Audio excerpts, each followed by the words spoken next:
Hey guys, hope you're doing well and great. Alright, in this content for today, we are going to be talking about the location and the estate, the building that where you would want your business to be. So this is going to be based on the previous video, which is about the 10 list of products line that we have it. So if you are into new restaurant business, or if you want to start a new restaurant business and you have a limited budget, this is something that you would like to learn and have in your profile, that you have done your little bit research here and there. But if you would like to follow more information about this, please feel free to follow this channel, because I will be sharing a lot of contents about it, and also there's a lot of other information as well which I have shared in the previous content. So let's get into the topic for today. So what we have here is, this is going to be the second chapter 2, location and type of estates, type of building, let's say.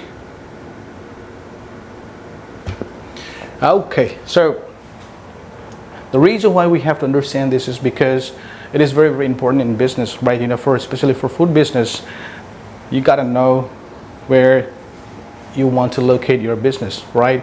So how I do it usually is, I would refer, or say I will do a lot of thorough research on where I want my business to be, based on the product also where you want to start your business. So if your business is something very relevant to some sort of ethnic and cultures, you might also want to find the audience based on where you can sell your product, right? So what we are going to be looking here is in terms of the demographic for ideal audience, right? So now when you have to search for new locations for your food business, this is something that you already know it, but I just want to kind of share with you. So there are 3 important things that you might want to look into. All right, so the age, the second would be gender, and the third will be income. Okay, so this is the 3 top things that you want to search on it.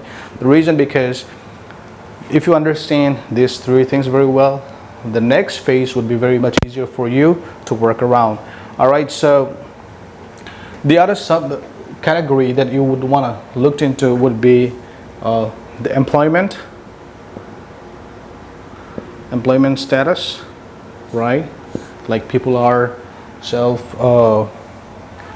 business owner, or people are a W2, which is like an employee, right? Or there are a lot of business owners out there. So the living status, right? And number 6 is going to be education level.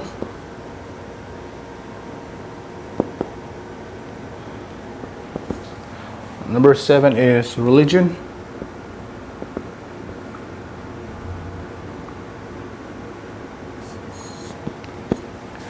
Number 8 is marital status.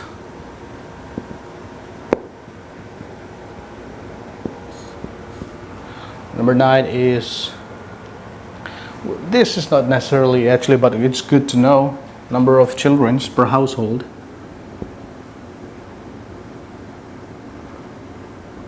Per house.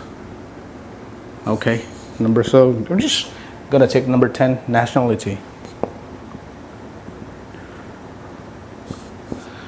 All right, so let's say this is Mexican, European. I will just consider as a European, or Indian. The European can be French, German, right? Just you have the idea about it. All right, so now let's say you have to come up with new locations for your new business or existing business, or which you have already have a brand you already built up in one of the locations, but now you thought that you might want to change your location, and you want to change the way how you want to focus on your community, right? This is something that you want to look for: age, the gender, the income, the employment status, living status, right? Which is I'm going to explain to you, because this is what you have to understand, right? For the age, right, you want to see no more than 65 year old, right? 65-year-old plus should be at least 10 to 15%. So, and also below 18 should not be more than 20%. So what you're looking is age category for your new business should be the percentage in that demographic. If it's above 65 should not be more than 10 to 15%, and not more than 15 to 20% below 18, because you have more income in this category. From 18 to 65 people have income, and the rest of them are dependent, most of them, right? And the gender, well, the gender is also very critical, because you would also want to know what kind of a food does men and women, because normally it's not always the same that the same gender like the same thing, everybody like the same thing. So you also would like to understand what gender like this kind of a food, like your kind of a food, right? And also the income. So the income bracket is something that you really have to understand. So think about in this way. So people would like to keep around 15 to 20% as their food cost, monthly food cost, right? So if you have to take the 15 to 20% on their annual income, so that's going to be like, let's say 35 to 45. Now you're going to take 25% on this 35 to 45,000 annual salary, right? And then if you take it out, your product price is between, let's say, $8 to $15, right? The frequency will be less or more if you research it well. So if you have income which is about 45 to, let's say, 90 plus, you probably may have, because they have a higher amount of percentage to consume, right, for their food, for which means they can go for dining in, or they can order takeout, all those things. You don't even have to cook from home, right, at home. So if your product is this $8 to $15, so probably if you understand the income very well, people will have the frequency, purchase frequency, right? That means that higher income, higher frequency of purchase, which is good for your business. Now it's not like you don't want to hit into or get into 35 to 45,000 annual income, guys, but the problem is going to be your price range 8 to 15 is a little bit kind of an average price, but then the frequency to order from you, it's going to be a little bit less, right? The next one is the fourth. It's going to be employment status. You want to know. So the employment status average will be here 35 to 45,000. So you got to really understand what kind of a food are you serving. Now in our product list, the 10 list that we have in the previous video, right, most of those products are below $15. So we can also look for a target market of $35 to $45,000 yearly income. So if we have higher percentage of, let's say, in the employment status employee, say about 40%, and then let's say we have a self-employed about, like, let's say 40% as well, all right, and the rest 20% we'll just leave it as whatever the fillers, right? So we want to focus actually on this one, the self-employed and the employee, because this guy self-employees probably may have a higher and lower rate of annual income based on their business or whatever the work they do. Employee was going to be same almost of the time, right? So this is what you want to also understand, because here the employment status also affect the living style, right? Living status, because you got to know that if somebody is living with the partners, or they are the only one source of living, or if they have kids and all those things, right? So that also is something that you want to consider. The reason why we want to calculate all this demographic is for a few reasons. Number one is that based on your product price, right? If your product price is between $8 to $15 and you are working around with, so this is your product price is to $15 and your target market income is about 35 to 45, right, annual income, then chances are your frequency will be medium, which means one customer probably may purchase 2 times per week, right? Again, you have to know how big is your audience in that community. Again, it also goes with the age and income, right? So in this one, we don't have to worry about the gender part. So this is what we have. And now in terms of the education as well, people, if you have higher rate of education level, then that means that your demographic will have a higher income. Potentially, it's not necessarily, but it probably may have it, which is a good advantage of it, right? And religious as well. So for example, there are different kind of religious, we have it, right? And you probably, let's say you are within the Jews community, right? Then they might will just prefer kosher or non-kosher, right? So if you are preparing this kind of a food within the Jewish community, probably your sales is going to go down. But if you're doing a kosher, the price is going to be a little bit higher, but the chances are the sales will go up. So in terms of community, the Muslim community as well, chances are because they have the meats that they can and they cannot. So you got to understand, very similar to meat, especially it's going to be meat, right? Well, if they can eat, then probably it's going to go up. If it's not, it's going to go down. So also the frequency will impact how your sales going to be, right? And the marital status, number of children, nationality, these are all something that you have to also understand. In terms of the nationality, I would want to mention here, so if you are like making Mexican food, right? But most of them are Asian, then it probably may not align with the type of the nationality we have for the type of the food. So this is something we really have to understand and research your community or your audience very well. Okay, and my suggestions is that looked into 2 companies. One is Publix, Starbucks, right? Location, research,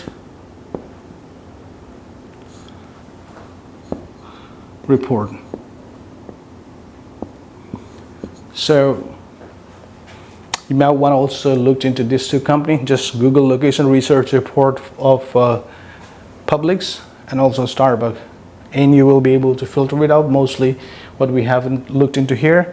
And I believe there are some contents which you will be able to find it out about Starbucks, which is going to really be helpful for you. You got to do your research. Like I said, this content is very expensive because an experienced person has to give you all these insights, and they have to do a lot of research, right? So what am I sharing you? Because I want to save your time here, save your money, right? So that is the reason why I want to kind of share with you as far as I can, right? And the other thing what you have to understand is location. The first one was a location, right?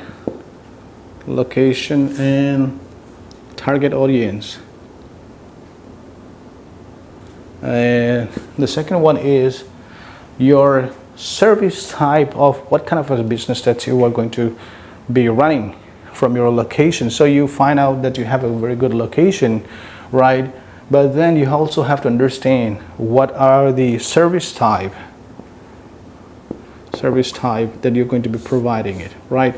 So you want to provide as much as possible you can, so that each customer with their own way, or convenience way, they can have the access to your place. So some of the things that we want to consider is, well, that's a very main important thing, is the footprint. right? Does people walk in that street, that area a lot? If it's nearby the college, hospitals, or some sorts of a mall or grocery, supermarket, that's really, really good. So now what we want to understand here is location. Is it easy to commute? Everybody may not have a car. Everybody may not be able to walk far. So is it easy to commute for everybody, right? And like we mentioned also, the foot traffic. Okay, so this is something that you really, really want to kind of study a little bit, and then based on what you find it here, right, what we want to come up with is whether you should have any of this for service list, right? The one is self-delivery or third party like Uber and other guys, right? The second one is takeout service only. This is for mostly ghost kitchen, virtual kitchen, right? And the third one is, do you have a drive-through?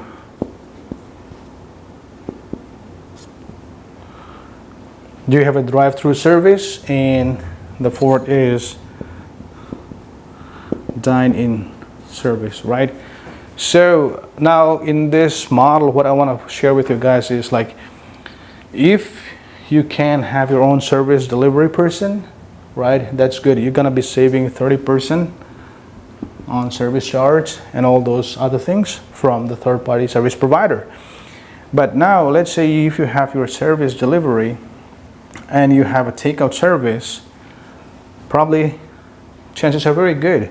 But now on the other side, you may say, oh, I want to bring a dining, right? Here's the thing here with the dining is it's good, it's not bad. But if you have this footprint and easy to commute, dining is really, really good. But for initially, you want to just have self-service, self-delivery, which is on delivery, takeout, and no dining, because this will need more staff. That also means more expenses. That means more overhead. So, right, this is good, but then the amount of people coming in buying from your food business probably may not be balanced with the money that is coming in to the business, right? And equal to the expenses that you have it with the dining service, right? But then what we have come up with, we have find out, right, what are the 4 options that we can provide to the people, right? If you do not want to provide this dining service, the other thing that you can integrate is drive-through service. People can, people who can drive in, they can drive, right? They don't have to get out of the car or move out of the parking lot, right? You can just drive through. And the second one is a takeout, right? And the other one is self-delivery. So you're trying to provide the best convenience way to your audience.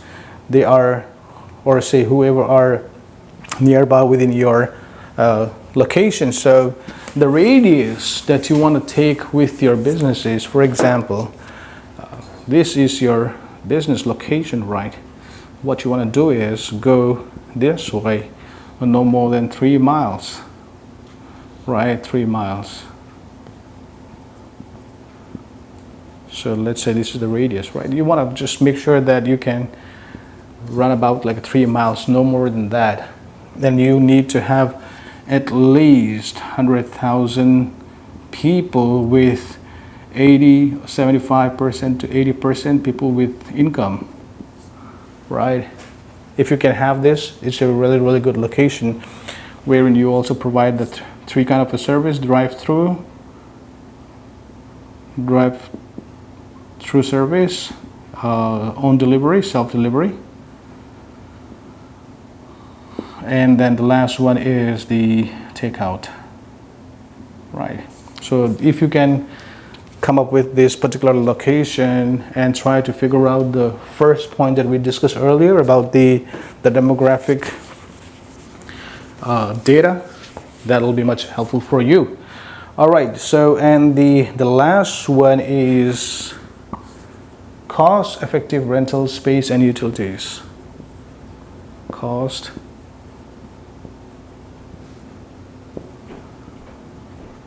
rentals and utilities, which is your gas bills, electric bill, water bill, right? Now, here's good news about, or the good thing about the 10 list of items which I have mentioned. People really actually go for a franchise business with those models, say Subways, they just make sandwiches, pizza, right? Pizza, Domino's Pizza. There's a poke bowl, bubble tea, coffee. Come on, there's a lot of them are there, right? The good thing about it is that you really do not need, unless you want to have a dining in, right? You do not need a big space, right? You can do everything within 20 by 20, so 400 feet square, right? And within a 400 square feet unit building, right? You just do not need a big storage, cooler, freezer. Everything is some sorts of boxes. This could be a freezer, walk-in cooler, table. Just make your own counter table here. People who wants to wait will sit and wait. They can wait here. Let's say this is the door, right? You can do that by providing very simple on delivery to takeout. And the last one is drive-through. So the business right now is moving toward drive-through. I can tell you a lot, but let's say Scooter Coffee. So Scooter Coffee is very similar to this one. It's just very small building, but they do have the drive-through. You can walk in, you can take out, and also you can also dine in. That's one of the things. They have it, but it's not that expensive compared to, you know, renting a big mall space or something like that. But in a scooter model, it's a franchise model, so they have to build their own unit and all those stuff. But in your case, you can, as we are saying, let's say, for example, this is the area where you want to be, right? And then you find out that within 3 miles, there's a lot of people there. And in this area, particular area somewhere, there's a little space for food, right? You can establish your food, and like we mentioned, we do not need fire or gas, right? So which means you do not need anything else. Just make sure that the ceiling tiles are good enough and all the power supply units are working well with a 120 volt. You're all set to, you know, start your business. And at the same time, your rent is not going to be that expensive, right? It should not go beyond 3,000. That I would say you can rent places like this from 1,500 to 2,500, 3,000 to the max per month. And your utility bills, what are you going to do? You're not washing dishes, you're not cleaning anything all the time, right? So either you clean on the starting date and end date, right? So this is the only time that you clean your dishes. So that means you got a lot of time. That means that you do not do anything much in between, right? Unless you clean a little bit of this, of your utensils, right? So the good thing is that you save a lot of money on your electricity because you're using 120 volt unit equipments, and water because you do not use much because it's a non-dining, it's a takeout, to go or delivery. So everything is packaged food, right? It's a package, but it's a free fresh made food. So right guys, this is what I want to kind of share with you. I hope maybe this will be helpful for you, and this will be the 3 points in this content for today. So if you'd like to share or your comments, your thoughts, or anything that you'd like to input in this, feel free to ask me questions and, you know, type down or comment anything that you'd like to know on the comment section. With that, until next video, I'll see you guys. Take it easy.